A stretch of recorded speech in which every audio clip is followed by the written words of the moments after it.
Cheers, producer. Yes, sir. Music.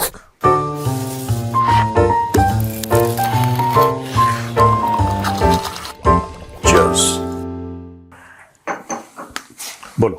Sir, Bangladesh cricket board का जो sir chairman है, president है बेसिकली, अमीनुल इस्लाम, उनका फाइनली स्टेटमेंट आया कि वो क्यों इंडिया जाने से मना किया T20 वर्ल्ड कप के लिए. भाई को लग रहा है कि हम यहाँ पे सेफ फील नहीं कर रहे हैं. We do not feel secure in India. नहीं देखो, ये तो राजनीतिक बयान है यार. बांग्लादेश में आग लग रही है, बांग्लादेश में हिंदुओं को मारा जा रहा है, और आपको सेफ, इनको क्या लग रहा है कि यहाँ पे हिंदू उनको उल्टा पकड़ के कूट देंगे, या तो इसलिए से अनसेफ फील कर रहे हैं. अनसेफ कौन फील करता है? जिसके पाप का घड़ा भर गया हो. मैं फिर कह रहा हूं, वो मुस्तफिजुर के साथ बीसीसीआई ने गलत करा. मैं ये नहीं कह रहा उसको लेना चाहिए था, नहीं, मैं ये कह रहा हूं कि डे वन से क्लियर होना चाहिए था कि बांग्लादेशी प्लेयर नहीं खेलेगा. End of story. अब देखो, बांग्लादेश जब मना करेगा, कुछ ना कुछ तो कारण देगा ना यार. वो जब उन लोगों ने हिंदू को मारा बांग्लादेश में और उसको जिंदा जलाया, तो ये बोला कि साहब उसने प्रॉफिट मोहम्मद के खिलाफ कुछ बात बोली थी, या उसने कुरान के बारे में कुछ गलत बोला था. आपको कोई ना कोई तो एक बहाना बनाना पड़ेगा ना. जब आप किसी का कत्ल करोगे या कोई भी गलत काम करोगे, तो यू हैव टू से कि भाई ये अब उसको मार दिया. वो क्या नाम था उसका, जो एक और था जिसको बोल दिया कि वो टेररिस्ट है. हाँ, अमृत मंडल जो था. नहीं, मंडल नहीं, उसका नाम कुछ और था. बट उसको मार, सम्राट उसका एक और नाम था. मतलब सम्राट. तो सम्राट को जब मारा इन लोगों ने बांग्लादेश में, तो दे सिंपली सेड कि he is a terrorist. 3 bar story बदली. पहले बोला कि नहीं, नॉर्मल सिविलियन है, हिंदू है. फिर बोला कि नहीं, ये गुंडा है. फिर बोला नहीं, एक्चुअली ये गया था वसूली करने. फिर बोला कि नहीं, ये तो एक्चुअली आतंकवादी था. तो आपको कोई स्टोरी सुनानी पड़ेगी. आप बिना स्टोरी के मना कर देंगे, लोग बोलेंगे पागल है. तो स्टोरी ये है कि इंडिया में वी फील अनसेफ. जब मुस्तफिजुर रहमान 9.5 करोड़ रुपए लेके इंडिया उछल के आ रहा था खेलने के लिए, तब वो अनसेफ नहीं था. आप पैसे मारो, सेफ हो जाएगा. सिंपल सी बात है. पर इसमें गलती बीसीसीआई की हो. भाई ये कह रहा है कि हम बीसीसीआई से बात नहीं करेंगे. मतलब ये जो नहीं आना इंडिया, ये वो कह रहा है कि T20 वर्ल्ड कप के लिए आना है, हम नहीं आएंगे. हम आईसीसी से डायरेक्ट बात करके वहीं से डीलिंग करेंगे. हम बीसीसीआई से बात तक नहीं करेंगे. नहीं तो हाँ, होना भी ऐसी चाहिए. भाई देखो ना, आप एक बात ये समझो कि T20 वर्ल्ड कप कौन करा रहा है? बीसीसीआई करा रहा है, नहीं आईसीसी करा रहा है. तो आईसीसी तो बात करेगा, बीसीसीआई से क्यों बात करेगा? ये भी सही है भाई. You have to be fair on both the sides. Bangladesh ने आईपीएल भी बैन कर दिया सर अपने यहाँ, कि नहीं दिखाएंगे. वो तो पाकिस्तान ने धुरंधर भी बैन करा था. आपको पता है फिर क्या हुआ उसका, है ना? एक और ऑप्शन है ना सर, जब आईसीसी भी नहीं सुनेगी तो फिर वो अमित शाह करेगा. हाँ, ये भी है. अगर वहां से बात नहीं बनेगी, जूता पड़ गया, कहीं वो अमित शाह का लड़का था, मार दिया. हाँ. वैसे सर, एक चीज है मेरे दिमाग में ऐसे आ रहा था, क्योंकि वो हमने स्टोरी भी कवर करनी है, तो चलिए मैं उस पर पहले ही आ जाता हूँ. कांग्रेस के लीडर हैं पृथ्वीराज चौहान. उनका आया है कि भारत सही स्ट्रांग वो नहीं ले पा रहा है जियोपॉलिटिकल इश्यूज पे अपना स्टैंड. ये पृथ्वीराज चौहान ने पहले भी एक कमेंट पास करा था ना. कौन सा वाला करा था? उन्होंने बोला था कि ऑपरेशन सिंदूर में हम पहले दिन हार गए. फिर आर्मी की इतनी ज्यादा जरूरत क्या है. देखो, ये पृथ्वीराज चौहान जैसे लोग ना भूखे कारतूस हैं. इनका रेलेवेंस कुछ भी नहीं है. इनको कोई नहीं पूछ रहा. ये चुनाव नहीं जीत सकते. अब कैसे आएंगे भाई? आप लाइमलाइट में कैसे आएंगे? कोई मीडिया हाउस नहीं जा रहा पृथ्वीराज चौहान के साथ. कोई मीडिया हाउस वाला इनके मुंह के सामने माइक नहीं रख रहा, टीवी एंकर, और ये पूछ रहा है कि चौहान साहब आप बताइए कि क्या है फ्यूचर महाराष्ट्र की पॉलिटिक्स का या भारत की पॉलिटिक्स का. ठीक है, आपका क्या प्लान है? कौन कौन से साथी आपके साथ हैं? कैसा करेंगे? तो एक हारी हुई टीम का हारा हुआ प्लेयर है, वो क्या बोलेगा यार? उसको कुछ ऐसा बोल, अपने आप को ये कंट्रोवर्सी जो है ना, ये this is political oxygen. Controversy is political oxygen. आप देखिए, अगर वो कुछ ऐसी उल्टी बात नहीं बोलेगा, मीडिया उसके पास क्यों जाएगा? क्या पृथ्वीराज चौहान, जिसने फौज के बारे में बोला था, अब ये बोल रहा है कि भारत की फॉरेन पॉलिसी, ये फॉरेन पॉलिसी लिख दे, I will be very surprised. ये 2 शब्द लिख दे कागज में, फॉरेन पॉलिसी. ये सब फालतू की चीजें हैं, ये अपनी तरफ अटेंशन अट्रैक्ट करने की कोशिश है कि मैं जिंदा हूं, मैं जिंदा हूं, मैं जिंदा हूं, हाय हाय, मैं ये बस आई एम अलाइव, मेरी तरफ माइक लाओ। ये कैमरे की भूख है, ये माइक की भूख है, ये मीडिया की भूख है। आपको रेलेवेंट रहना है, ठीक है। वो एक मेंबर ऑफ पार्लियामेंट है, मैं उनका नाम नहीं लूंगा, बंगाल की, अच्छा, है ना, हाँ, वो बंगाल में जो बीजेपी है उनके खिलाफ कुछ नहीं बोलती। बंगाल में जो बीजेपी है उनके खिलाफ कभी कुछ नहीं बोलती। मैडम का हर समय अटैक मोदी और शाह पे होता है। क्यों? बिकॉज नहीं, उसका कारण है, because she comes across as well spoken, she is a lady, और वो एक इमेज बनाई है अपनी टेलीविजन कैमराज में कि देखो डरती नहीं है ये, अमित शाह और मोदी डायरेक्ट पंगा। भैया ये कौन सा नॉर्थ कोरिया है? यहां पे तो जो टीवी एंकर कुछ बोले 9 बजे, कोई गेस्ट कुछ बोले, यहां पे होता क्या है? मैंने बहुत पहले बात बोली थी, ट्रूथ टू पावर। ये कहावत है ना कि speaking truth to power. In India this is the biggest fraud ever. Speaking truth to power जो लोग कहते हैं ना भारत में, it is the biggest fraud. ये सबसे बड़ा स्कैम है भारत में, क्रांतिकारी पत्रकारिता। कोई क्रांतिकारी पत्रकार नहीं है भारत में, सब झूठ बोल रहे हैं। किसी ने क्रांति नहीं करी, कुछ नहीं करा, ठीक है। कोई पत्रकार बता दे कि मैंने इतनी क्रांति लाई कि मेरा, हां, इंडियन एक्सप्रेस क्रांतिकारी पत्रकारिता के लिए जाना जाता था। इंडियन एक्सप्रेस की बिजली काट दी थी, आपको पता है, जब इमरजेंसी हुई थी, बिजली काट दी, उनके एम्प्लॉयज को हैरेस करा, उनके ऊपर इनकम टैक्स की रेड्स करी, और रामनाथ गोयनका जो उनके मालिक थे उनको जेल में डाला, या उनके एडिटर्स को जेल में डाला। वो अगर कोई इंडियन एक्सप्रेस की बात करे, देन आई कैन से कि हां, इन लोगों ने क्रांतिकारी पत्रकारिता करी है, speaking truth to power. When has television started speaking truth to power? ये चूरन है, ठीक है ना। तो वो जो लेडी मेंबर ऑफ पार्लियामेंट है, उनका भी यही केस है। अपनी कॉन्स्टिट्यूंसी में क्या करा आज तक किसी को नहीं बताया, ठीक है। कोई बड़े मुद्दे को रेज करे हो पार्लियामेंट में, को बड़ा सवाल पूछा नहीं।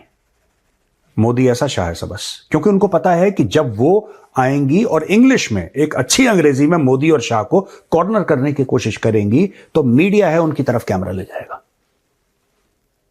आई थिंक मार्गरेट थैचर ने बोला था, किसी बहुत बड़े वर्ल्ड लीडर ने बात बोली थी, मुझे हो सकता है मैं गलत बोल रहा हूं, उन्होंने आतंकवाद से तुलना करी थी। मैं इनकी बात नहीं कर रहा, ये तो अलग चीज है, स्पीकिंग ट्रूथ टू पावर वाला मामला। मैं आतंकवाद की बात कर रहा हूं। अब मैंने टॉपिक शिफ्ट करा है। उन्होंने बोला था कि टीवी कैमरा हटा दो, आतंकवाद बंद हो जाएगा। बहुत बड़ी बात है ये।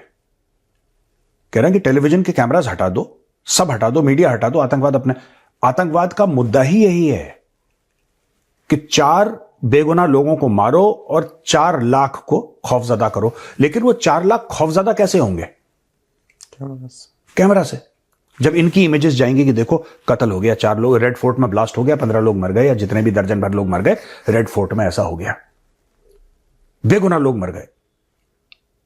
बस आप कैमरा हटा दो या आधे लोग। तो जो आपने पृथ्वीराज चव्हाण की बात करी, I am coming back to the point, ये साइकोलॉजी वही है कि मुझे कुछ कहना है कि लोग रेलेवेंट समझें, वरना कौन यार, Prithviraj Chavan is he mass leader?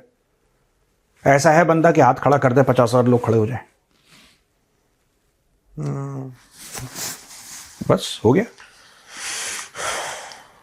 भाई साहब बोल रहे थे कि कल को अगर ट्रम्प मोदी के साथ ऐसा करे जैसा उसने मादुरो के साथ किया, तो ठीक है। मैं सोच रहा था सर, जिसमें मैं आ रहा था, ये कुछ देखो, सुनो, हमारे कुछ नेता हैं भारत में, लीडर्स हैं, वो नेता, उनको लीडर कहना भी, ये कुछ भी बोलते हैं क्योंकि इनको पता है कि इनकी नाव डूब रही है, ठीक है।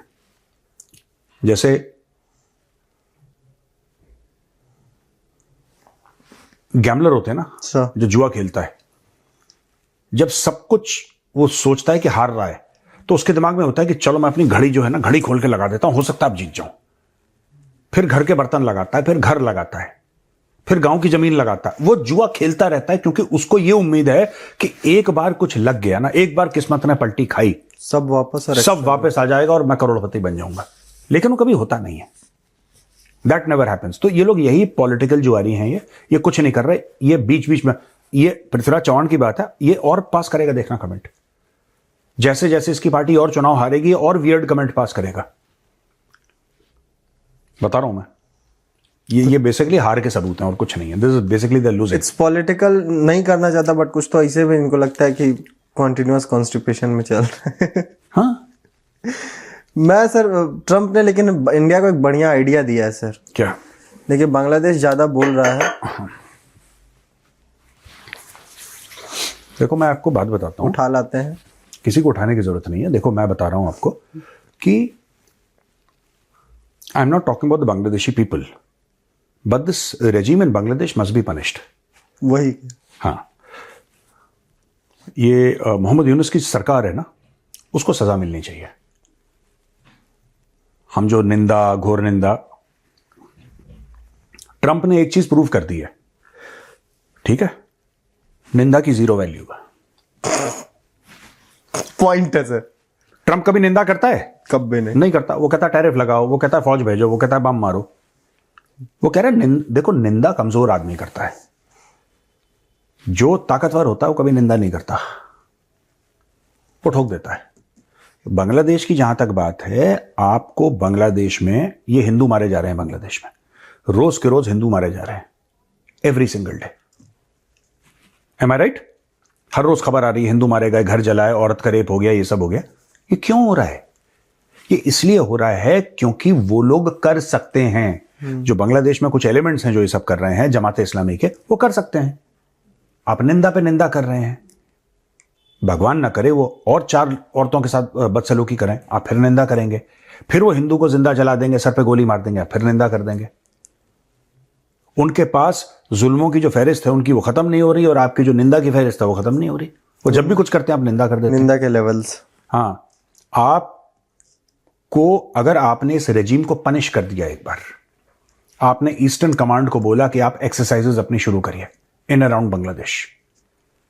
आप अगर बांग्लादेश का मैप देखें, मैं पहले भी कह चुका हूं, अगर आप बांग्लादेश का मैप देखें, और मैं चाहता हूं एडिटर को कि बांग्लादेश का और पूरा जिस तरीके से बांग्लादेश है मैप देखें, इट इज सराउंडेड बाय, ये लोग चिकन नेक की बात करते हैं, गधे हैं ये, they are donkeys, the Bangladeshis who talk about chicken neck. Chicken neck के उस तरफ क्या है? बांग्लादेश है। चिकन नेक के इस तरफ क्या है? बांग्लादेश है।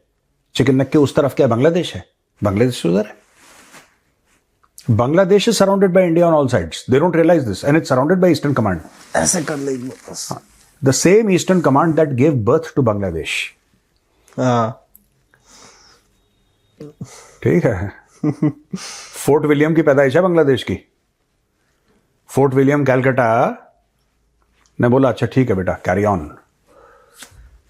नहीं, आप ये बात बोल रहे हैं सर, तो अभी मेरे दिमाग में एक चीज चल रही थी, मैं विद योर परमिशन सर मैं ये बोल देता हूँ। बोलिए बोलिए। आपने शेख हसीना को भारत में शरण दी, बांग्लादेश क्या उखाड़ पाया? नहीं, बात ये नहीं है। बात ये है कि अब शेख हसीना वाला मैटर ओल्ड हो गया है। बात यह है कि वहां पे हिंदू मारे जा रहे हैं, हिंदुओं के ऊपर अत्याचार हो रहा है, और आप निंदा पे निंदा कर रहे हैं। आप ईस्टर्न कमांड को बोलिए, ठीक है, आप हिंदू मार रहे हैं, ठीक है, will just take away your territory. आप उनकी टेरिटरी ले लो। मैं बता रहा हूं, कोई कुछ नहीं बोलेगा, आप करके तो देखो। हमारे साथ पता है क्या प्रॉब्लम है? हमारे साथ ये प्रॉब्लम है कि we are captive to a bureaucratic mindset. आप कोई भी काम करोगे ना, और हम इंडियंस में एक कमी है, कोई भी काम करोगे 4 लोग आ जाएंगे, बोलेंगे यार ये मत करना, इसमें बड़ा खतरा है, ये हो जाएगा, ये हो जाएगा, ये हो जाएगा। मैं तो कभी किसी की नहीं सुनता। कौन 4 लोग? वो लोग आ जाएंगे आपको, कोई 4 लोग रैंडम लोग, अरे यार ये तुम कल सुनो, तुम कल ये बोल देना मैंने एडिडास वाली ये जैकेट ली है मैंने। अरे यार मेरे दोस्त के शोरूम से लेते 20% डिस्काउंट। फालतू फर्जी, कोई उसका दोस्त नहीं है, कोई शोरूम नहीं है उसके दोस्त का, कुछ है ही नहीं, फालतू में बकवास। ये 4 लोग तो मुझे मिल गए ना समा, नहीं मैं बता रहा हूं, आप कुछ बोलो, मैंने जूता खरीद, अरे भाई ये तूने खरीद लिया, मेरे साथ चलता मैं दिलवाता तेरे को। बस आप कुछ कर लो। प्लॉट ले लिया आपने, कहां प्लॉट लिया आपने? मैंने जेवर के साथ प्लॉट, एयरपोर्ट से कुछ 15 किलोमीटर दूर मैंने प्लॉट ले लिया। 15 तो वही दिलवाता है, मैं तो के बगल में नहीं, एयर स्ट्रिप तेरी होती भाई, एयर स्ट्रिप तेरी होती, जब भी जहाज वहां से उड़ता तो तेरे को टैक्स देते। बात नहीं करी। अब वही चक्कर है कि बात करते नहीं हो हमसे, फैसला कर लेते हो बाद में आते हो रोने के लिए। मैं कसम से बता रहा सर, ये 4 लोग मुझे जहां दिखेंगे ना कभी कि डिसाइड हो गया कि यही 4 लोग हैं, वो मार खाएंगे मेरे से। इसके ऊपर थोड़ा सा मैं बता रहा हूँ प्रेशर डालोगे ना, थोड़ा सा प्रेशर डालोगे यूनुस के ऊपर, यूनुस के ऊपर आप मिलिट्री प्रेशर डालोगे, यूनुस की रेजिम कोलैप्स हो जाएगी। अगर आप थोड़ा सा मिलिट्री प्रेशर, आपको कोई इंटरवेंशन नहीं करना, आपको नहीं घुसना, ये नहीं करना, अटैक मडूरो फडूरो कुछ नहीं, आप हल्का सा मिलिट्री प्रेशर डालोगे, इसकी रेजिम कोलैप्स हो जाएगी। सर एक चीज तो नोटिस मतलब है कि जो वकारुज़्ज़मान है उनका आर्मी चीफ, हाँ, वकारुज़्ज़मान ही नाम है ना, हाँ, general Wakeruzzaman, he is out of frame sir, वो कहीं नहीं है। वो एपॉलिटिकल आदमी है। वो जो आदमी है ना, he is an apolitical and he wants to keep his army apolitical. Bangladesh army has not been traditionally apolitical, it has been a highly politicised army. लेकिन आप कभी भी देखना, he is behind the scenes एकदम सर। मैं वही अभी अचानक से क्लिक किया कि हाँ, नहीं, he is trying to keep it apolitical. लेकिन मैं ये मानने को तैयार नहीं हूं कि जनरल जमान ने 100% अपना हाथ, he would have his fingers in all the hot spots, but he's on the face of it, he's not coming on camera. No. 1-2 बार उन्होंने स्पीच दी थी to the nation and all of that, but उसके अलावा तो कुछ हुआ नहीं है। सर पाकिस्तान की एक नई वो ट्रेंड निकल के आया है सर। हाँ, ये बच्चों को 15 साल 16 साल के बच्चों को या उससे कम एज के बच्चों को ब्रेन वॉश कर रहे हैं to spy for them. ISI का एक पंजाब में एक 15 साल का बच्चा पकड़ा गया है, उसको कहानी सुना दी तुम्हारे पापा को मार दिया, ये कर दिया, वो कर दिया। वो बच्चा होंगे कहीं बाहर होंगे या कहाँ पे, इंडिया में? इंडिया में। फिर उस बच्चे से आसपास के जो मिलिट्री जो भी मिलिट्री बेसेस हैं, जो भी हैं, उनकी फोटोज मंगवाना, ये सब करना, यही सब कर रहे हैं। एक बच्चे को छोटा है 15-16 साल का, उसको हनी ट्रैप कर दिया, अब उससे ले रहे हैं। ये सारी चीजें कर रहे हैं ये तो इंटेलिजेंस एजेंसीज करती हैं।